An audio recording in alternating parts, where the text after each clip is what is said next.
What's going on, everybody, and welcome back to the channel. So today I'm excited to have author Howard Andrew Jones joining me. Howard, how are you doing today? I'm all right, thanks. How about yourself? Doing fine. Just another Tuesday in paradise.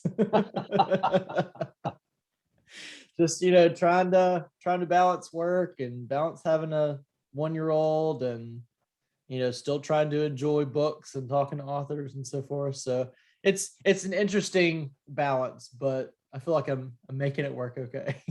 It does take some effort sometimes to make it all fit in. Absolutely. Absolutely. Yeah. Especially, like my daughter's like all about exploring everything in the house, even though she's been around this house for months, whenever I close my door, she's got to come bang on it. Luckily she's napping right now. So I might be okay for a little bit. So I kind of just want to start out. Tell me a little bit about yourself, growing up, with the name Howard Jones. But just really, did you read a lot growing up? How did you get into writing, and then when did you start writing seriously? Well, gosh, I've been reading as far back as I can remember. I love to read. I grew up reading. When I was a kid, the programs in school were a lot more welcoming about reading. You didn't have to read just a whole bunch of problem novels. The way they did my kids in junior high was they started giving them these terrible modern novels where terrible things happen to people and then a bunch of people die at the end. Whereas when I was a kid in junior high and high school, they'd give you a huge long lists of books. Lord of the Rings was on there. I remember one list had Conan on there. All kinds of great stuff that just launched me into a world of reading and adventure, and I fell in love with it. So yeah, from a very very young age, um, and there were other questions about Yeah, just what got you into writing, and then like when did you really start writing seriously? Like I think I want to do this thing. I want to publish a book and get my name out there. really early, man. I always loved telling stories. I was a terrible artist. I still am. I mean, I guess most people are terrible artists when they're 6 or 5, 4. But I would draw these chains of stories about this elephant. I loved elephants. Uh, and then I would tell my mom what was happening in each picture, and she'd arrange it like a storybook for me. So I always wanted to tell stories, and I started writing seriously, I guess, in grade school. I mean, it's not like I was a genius or anything, but I would spend a lot of my spare time writing.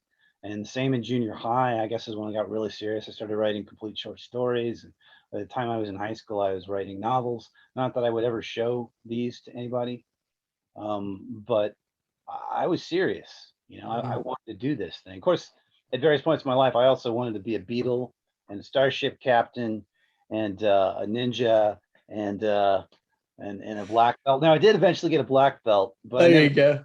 I never did get to be a starship captain. So One day. one You just, you day, just you just got one you got to day. be you got to be really good friends with the people who have all the money, like Bezos and. No, no. I mean for the Federation. No. I know. Just say like, did you be able to even get into space to get to that point? Sure, sure. Hey, but at least you get the black belt. I mean, you can check that one off, right? Yeah, yeah, Like that's like right. I'm never gonna own dinosaurs or become a Pokemon trainer. Like that's never gonna happen. But that's what I wanted to do when I was like 7. I wanted Sure. to catch them all. Right, right. Be an astronaut. Yeah, Yeah. that stuff just never panned out for me. I wasn't really good in science, so like it just didn't. Marketing was my thing, and it has. It I would say it stayed my thing, but now I'm in telecommunications, so I don't even know like what I was doing in school. But yeah, back to what you were saying, yeah, about like books in grade school. Yeah, it just nothing was ever interesting. I think the only book that I ever like had to do for summer reading, I'll say 2 books. The Green Mile by Stephen King, because it's freaking Stephen King, and then Of Mice and Men. Those are the only 2 books that I actually read and enjoyed. Like I didn't go into my summer going, oh my gosh, I cannot wait to read The Hound of the Baskervilles. Like this is gonna be the book for me. It That's just terrible. So you were just force fed the gruel the way my kids were with a bunch yeah, of, oh man. yeah, they give you, I think it was like a list of 5 books. You had to hopefully go find them at your local bookstore, because I feel like probably since I graduated college, they finally have like the actual like summer reading lists. You know, if you go to like a Barnes and Noble or Books a Million, they actually like have them on racks. They didn't have that, especially like in the small town I grew up in. Like I had to drive 45 minutes to get to a Books a Million. So like I'd get there and I go, well, they might have it. This is before, you know, of course, Amazon got massive. So you had to like, well, maybe we know somebody that has one that you can borrow. And I was like, nobody stocks these books. There's no way. So yeah, but no, it was one of those things where my sisters would go on like college tours and I'd be left in the car with the window cracked trying to get through my summer reading and just hating it. I wonder what happened with education where it changed from what. So I'm in my early 50s now. My generation, all of us grew up, at least in this region. I'm in Southern Indiana. Grew up with that. Read whatever you can. We love it. You know, as long as you're reading, read. And they'd give us these huge long lists, not this list of 5 that were generally really depressing novels. It sucked the joy out of reading for both of my kids. Wuthering Heights. I think my wife read that and loved it. But yeah, but you know, there's got to be enough variety so people with different levels, different genre interests are going to go out and find it, right? I remember one of the early Robin Hoods. I think the Howard Pyle Robin Hood was on that list. And I had never read a book before where the character died at the end. You know, Robin Hood dies at the end. I was in class reading all these awesome adventures of Robin Hood during reading time. All of a sudden, Robin Hood is dying. Like, oh my God, I'm crying. You know. Yeah, exactly. Yeah, you know, I remember, you know, in elementary school, like we had the AR reading, the accelerated reading, so we could, you know, you pick and choose based on like how many points they are because you take quizzes when you're done reading them and. The more points you get, like there's like a motivation system, like, you know, if you get so many points, like you'll get a prize or you get to do this at the end of the week or something. So, but then like, you know, the Harry Potter books came out and they had like the most points you could get. I think there were like 30 a piece, where like most books are 3 to 7, depending on like the length. And so everybody started just voraciously reading Harry Potter. Of course, everybody was already kind of infatuated with it. But then, yeah, you get into like high school. And they're like, okay, here's the 5 books that you need to read. So like, go read them. And it's like, but like, and I think that's what like really killed my love of reading throughout most of my teens. Cause I loved reading up until probably 7th grade. Cause we didn't have middle school in my hometown. We basically went from 6th grade to high school.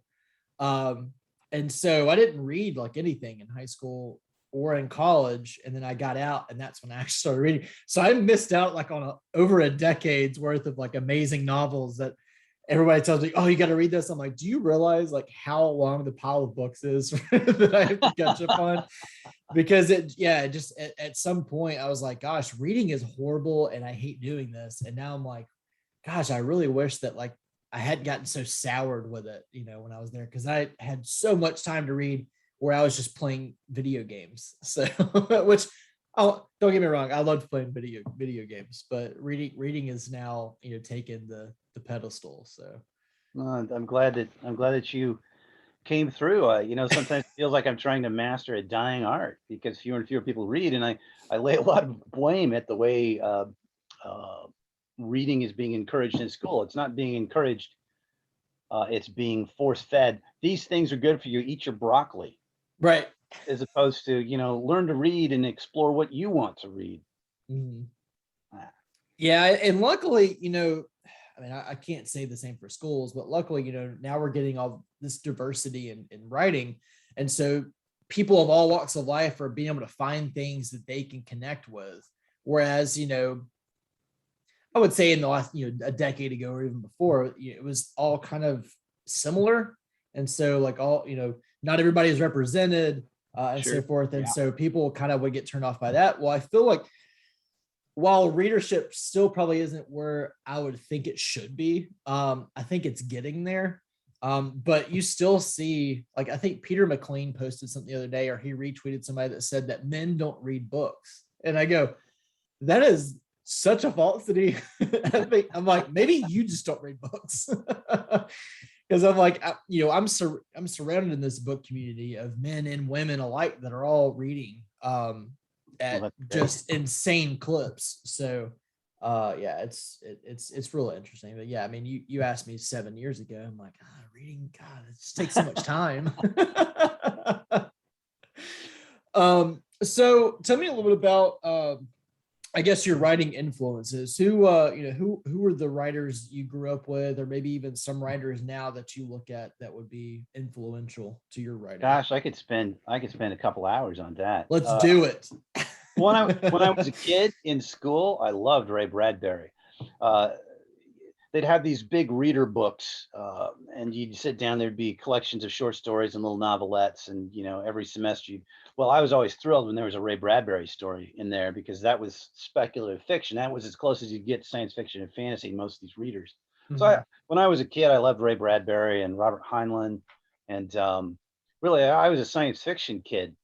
So probably if someone could have predicted I'd be a writer, they would have assumed I'd be writing science fiction, not historical fiction, fantasy. Once I got older, I discovered Roger Zelazny's Chronicles of Amber, and Mm. that blew the doors off my imagination. That and the second of the Lankmar books, Swords Against Death by Fritz Leiber, which is just full of swashbuckling action, adventure, and dark streets. It's sort of it had a huge influence on Dungeons and Dragons, sort of Mhm. the whole urban feel and dark smoky streets and intrigue every place. uh, so those two things really converted me over to being a fantasy lover, and I began to seek things out that were more in the fantasy realm. uh, uh, and while those works were really important, I don't even list Zelazny and Leiber as favorite writers, although I know how important those works were to me, especially the Chronicles of Amber, which I've read more times than anything else in my life. I must have read that 8 or 9 times. And a lot of those times were in high school and college because I just Mhm. loved it so much. I wanted to go back there. Amber is this fantastic setting where Amber is the one true world and all other worlds are shadows of it, but there's hidden secrets about what's really going on and who's motivating what, and a struggle for the throne. It's just grand stuff, and I can't believe that there's not a miniseries or a series of movies based on it yet. I keep hearing rumors that it's being worked on, but it was great. Anyway, so moving on from there, I think the three most important writers to me were Lee Brackett, who wrote this great space opera stuff that's um, sort of characters who were like Han Solo or the Firefly crew long before they ever existed. 20 years Mhm. before these characters, before Han Solo was even envisioned, she was writing characters like them. Mhm. Real gritty noir feel, but also very lyrical and beautiful prose. And it's really sad to me that her writing isn't very well known now. The last thing she worked on before she died was the first draft of the screenplay to Empire Strikes Back. Oh, Actually, wow. that's her pedigree. And then, of course, there's Robert E. Howard, who wrote just these amazingly vivid action scenes. He had this incredible cinematic power. He is the guy who created Conan, along with a whole bunch of other interesting characters. Mhm. And then another really important influence to me is Harold Lamb, who wrote historical fiction.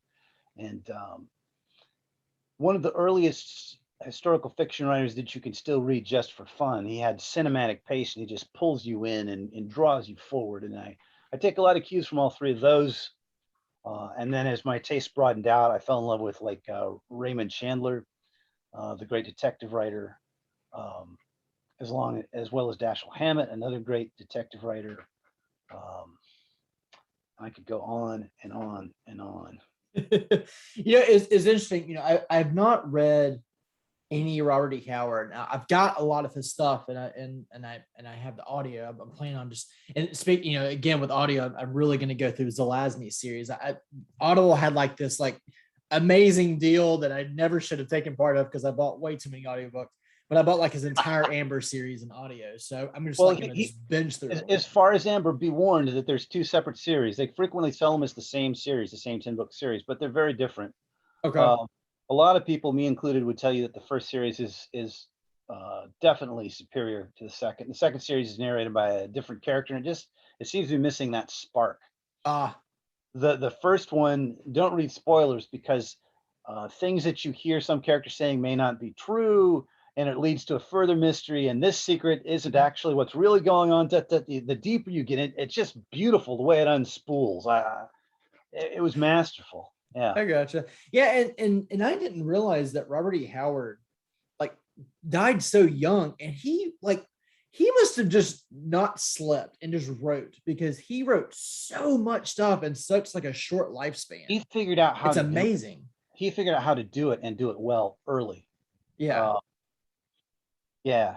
So of course it was written in the 30s. A lot of people who come to Howard for the first, not this Howard, come to that Howard for the first time will be surprised by some of the conventions of the 30s.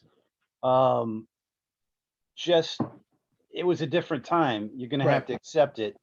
In the pulps, there was a lot of shorthand for people of different ethnicities.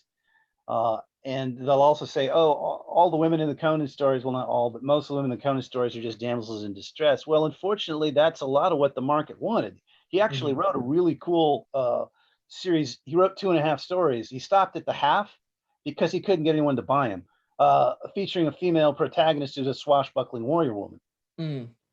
And they just, he couldn't find anyone to buy him. So, Which is crazy because you probably could today, but I mean, we're talking, 80 years later, right. which is just crazy. But yeah, I forgot who I was talking to about it, because somebody mentioned Robert E. Howard, and I was like, I've heard, Conan's like just the one of the basis for grimdark writing. You've got Gimel as well, but a lot of people go back to Robert E. Howard. And then I looked at his life story and all this stuff, and I'm just like, oh my gosh, like this is just so insane that he has all this fiction out there. It does. I can see where grimdark is inspired by him, but a lot of people try to say, well, that's grimdark. So much grimdark is, and don't get me wrong, actually I have a couple of friends who write grimdark, and I do like some grimdark, but a lot of it is kind of hopeless, and there's no sense of wonder. Everything's bleak, everyone's a bastard, and everything's covered in crap. Exactly. But the Robert E. Howard stories are full of wonder, wondrous places. I mean, they're places of terrifying horror as well, but there's splendor, strange tombs, beautiful treasures, just amazing vistas. He really takes you on a cinematic journey. So yeah, there's some grimdark in there, but it's not grimdark. Right. This is prototypical sword and sorcery. Yeah. Which is a different animal.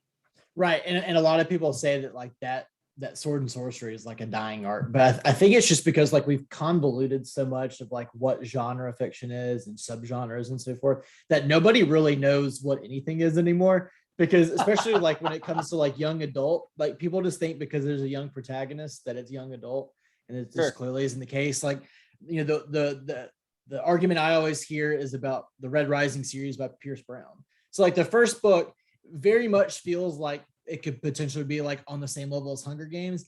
And that series just gets so dark and so messed up and so bloody and everything. It's like, yeah, this didn't stay young very long. Like the characters had to grow up very quickly, but it's real interesting. But yeah, sword and sorcery, I think there's some authors that say like people just don't know what that means anymore. And it's sad. Become confused because so much fantasy is taken in through cinema. Mm-hmm. So on the screen, Lord of the Rings and Conan look very similar. Guys with swords and magic being thrown. But if you read the prose, it's very different. The Lord of the Rings is slow and stately. There can be long digressions. Whereas if you read Robert E. Howard on the page, this was written for a magazine. It grabs you. If you're standing at the stand and flip to the story and you don't like the story, you may put the magazine back. So this story better grab you within the first few sentences, and it does. These things have propulsive pacing. Right. So on the screen, it's translated very similarly, but on the page, it's very, very different. Mm-hmm. Yeah, because you don't really feel. I mean, you do somewhat in the movies, but like Lord of the Rings, you don't really get the lyrical prose that Tolkien wrote with. You don't get the pages and pages of a description. You just get like a long digression. There's a tree. Yeah. You're just walking. He's just walking along beside a stream, but you don't know how that stream was created and all the rocks that the water passes over and through and under and around. Well, I don't even think Tolkien does that much of that, but I know writers who do. Yeah, it's interesting. So, as far as your writing style goes, what have you learned? From the beginning up until now. Like, what have you what obstacles have you overcome as far as your writing process go? Do you hit writer's block? Do you feel that you can overcome it quicker than you maybe used to could? Gosh, that's such a Southern term, used to could. I'm sorry. um, and like how, have you gotten it down to a science now that, you can sit down, write for, write for X amount of time a day and knock out, your word count, I guess. For a while there, when I thought I was a pro, but I think I was a journeyman. For a while there, I was very focused on the word count I got every day, and then on the word count every week.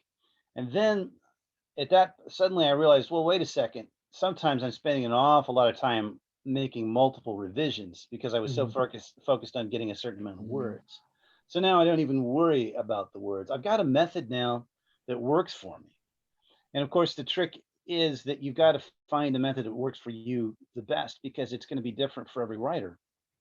You can read these books and you can talk with other writers and you can pick up tips and tricks, but you have to find the ones that work for you. And not every trick is going to work for every manuscript at every time. So you got to be familiar with enough of them that's like, this isn't working. Let me try this now. Mhm. Um,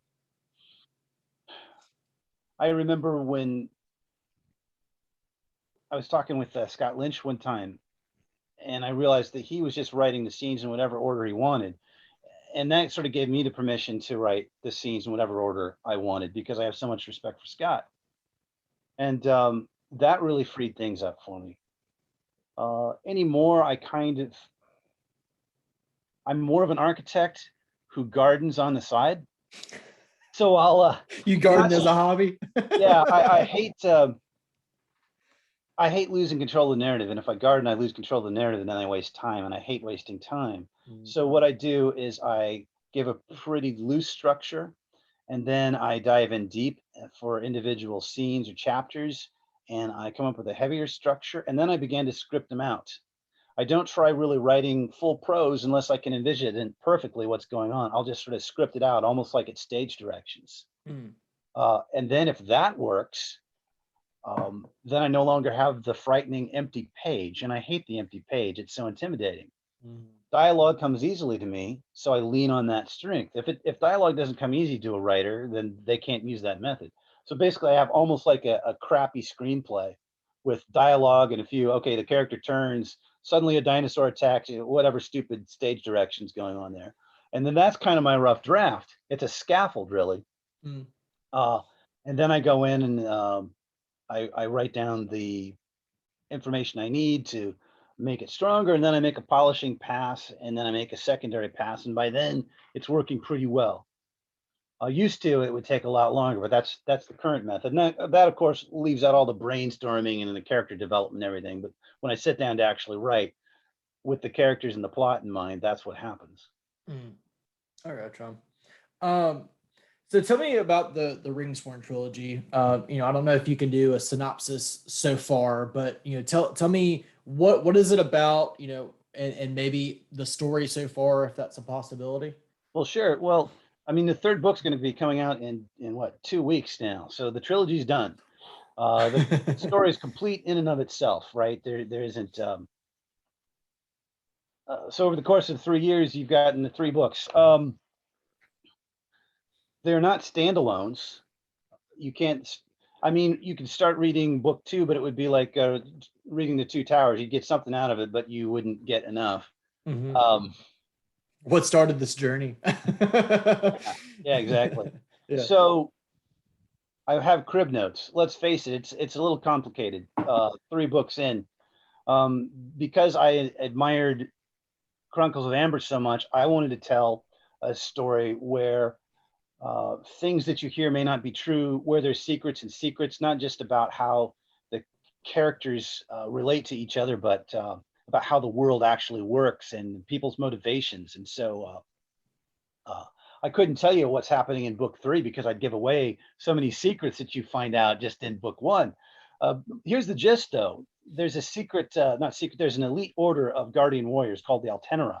They're highly trained and supremely competent. During the celebration of an old victory, one warrior discovers that the weapon prophesied to kill the leader of an enemy nation is actually a fake. They don't know where it is or why it's hidden or what's happened to it, but they're sort of freaked out. Everything unravels from there, with secrets upon secrets being revealed. Some of the protagonists are framed for murder, and members of their own order begin to hunt them. At the same time, their ancient enemies invade at last because, hey, that sword, that prophesied sword, is a fake, right? Uh, and so there's also a queen who's obsessed with and diverted by these weird magical artifacts, and it all begins to explode and interrelate, and people aren't sure who they can trust or where to turn or how to save their nation, and unearth what's really going on. So you asked what I learned from the past. Well, I want a hook that pulls you forward through the narrative. I don't want to slow down for a whole bunch of expository stuff. I want deep characters. I want a world that's full of heroics and action and lots of surprises and weird world building. That's another thing I loved about Amber, is the weird world building. Um, so I hope that sounds interesting. So I know, you know, your books, or at least this series in particular, is really people really like the world building in it. So did you start with the world building when you really came up with this idea of this trilogy, or were characters still kind of like your first thing and you built the world around them? So it'll be kind of like the chicken or the egg question, you know, which came first? You know, in this particular instance, it's the characters that came first. I have to be in love with my characters before I can do anything. Now, there were glints of, it's weird, a character comes in and there's sort of a glint of the surrounding around them. But I fell in love with a couple of the key and even some of the secondary characters before I began to structure what the world worked like. Kirkconnell is he's never the one of the point of view characters, but he's very crucial to the plot. And he's the first character I ever came up with, and I absolutely love Kirkconnell. So yeah, characters first. I gotcha. Um, so outside of characters, when it comes to world building, what are the first elements that have to be there in order for you to build upon and create a world that readers want to be in? I really need to figure out how the society works. If I don't know how the society works, and the characters are rootless, I need Mhm. to understand. I need to understand my characters better, so I need to understand how they came to be who they are and what the world is like that they're moving around in. So the society and some of their customs, that's a good starting point. It's not like I sit down and come up with every custom and every playwright who ever lived. It's just I start thinking of some of that stuff to ground me a little before I begin to explore others. I imagine some writers probably come up with it and listen. This they work on this, and they work on that, then they work on that. I do a little bit of this, then I jump over here and do a little bit of that, like I'm sampling different ice cream flavors, Mhm. and then hopefully it becomes a tasty sundae in the end. With all the good toppings. Right, right. So do you put a lot of politics into your novels, you know, especially like when you're doing the world building, or do you really just focus on how the society works, who's on top, who's on bottom, who's maybe in the Well, middle gray I area? put in some politics, yeah, but I mean, I never want to digress so much where it's a whole bunch of people arguing about the politics. I mean, there's a queen who's obsessed with something that's not very good for what is going on with her country. So I guess you could say that's political, but I don't have a whole bunch of senators arguing on the floor. Dot dot dot dot dot dot. It's politics are influential in the society, Mhm. but I want to see characters doing things rather than talking about or whining about things. Mm, I gotcha. And when you say the term weird world building, what do you mean by that? Well, there's so many fake Europes out there. Um, with slight changes, and I wanted Mhm. to see some really weird stuff. So there's the shifting lands. To get from one realm to another, there's five realms that are united, and then there's other realms. To get in between the realms, you have to cross these shifting lands, and the shifting lands are constantly shifting, and it's getting worse. Uh, Why it's getting worse is another underlying secret you'll discover if you read stories. But as you cross them, when you're close to the border, uh, it tends to resemble the land that you're in. But the further you get into the shifts, the weirder it gets. And if a shift storm blows through, reality might completely rearrange itself. so that there's a weird red sun hanging in the sky, and suddenly you're walking through an orange desert where there's a green rivulet of water swinging near you, and odd, dangerous creatures are flying through the sky. And then you come out of the shifting lands, and it gradually shifts back toward what it's like on the other side of the border, and then you're in the new place. So that's some of the weird world building. There's other stuff going on too. I gotcha. So what, I know you don't want to give too much away in the series finale, but what can readers expect in When the Goddess Wakes? There's been secrets all along, and they're finally going to get answers to everything. They're going to see some heroic showdowns they've probably been looking forward to, but mostly they're going to get answers, and they're going to get some resolutions. They'll find out what's really going on with Kirkconnell and his lost love. They'll get to see Mighty Ortok again. If you haven't read it, none of this makes any sense. I'm sorry. Everything will be resolved. There'll be a whole lot of action and some a few tears, and I think people will be generally pleased. Okay. What are you working on now? Well, let me read you. So I'm almost done revising a completely new book for a completely new series. I hope to be done with it in August, and then my agent will start shopping it around. And would you know it, I left it in the printer. Give me just a second. Yeah, no problem.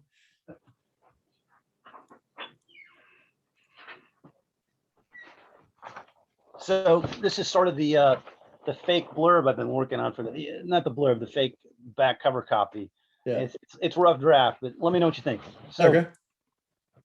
When their walls were breached at last, the people of Volanus fought block by block, house by house, until most fell with sword in hand.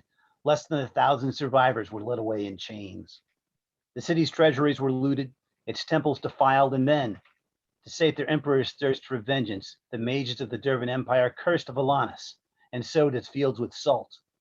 They committed only one error. The greatest Volani general yet lived. Against the might of a vast empire, Hanavar had only an aging sword arm, a lifetime of wisdom, and the greatest military mind in the world, set upon a single goal. No matter where they'd been sent, from the festering capital to the furthest outpost of the Dervan Empire, Hanavar would find his people, every last one of them, and he would set them free. So that's what the new book's about. And if you're a history buff, you'll recognize that. It sounds a lot like Hannibal of Carthage with the serial numbers filed off, with the Dervan standing in place for the Romans. Hannibal, of course, was not alive during the Third Punic War when Rome came and utterly destroyed his city. So this started with a what if. Like, what if this awesome general was alive but not there when his city was destroyed? What would he do?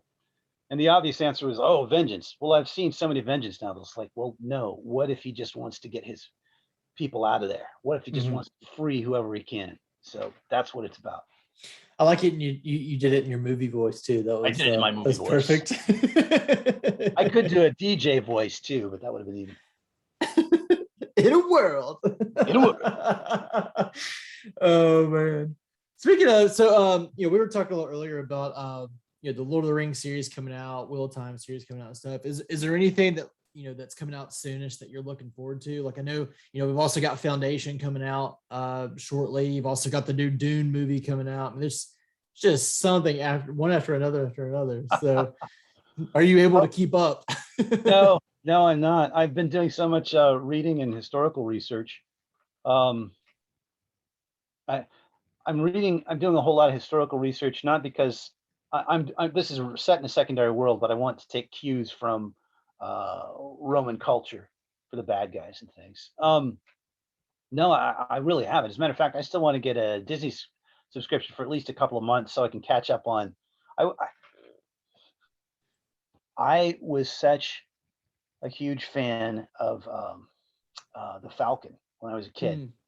And you'd think that a pale, skinny white boy would have, I don't know, it sounds weird, but I dug the Falcon so much. He was like my favorite Marvel character. I'm so excited by the whole Falcon Winter Soldier thing, and I still haven't watched it.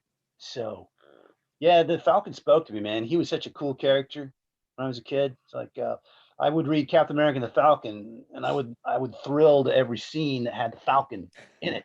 You know. Right. Um, anyway, yeah. So that's what I'm looking forward to seeing, and everyone else has probably already seen it. It's okay. I haven't seen it, so Yeah. we could be on the same page on that Yeah. one.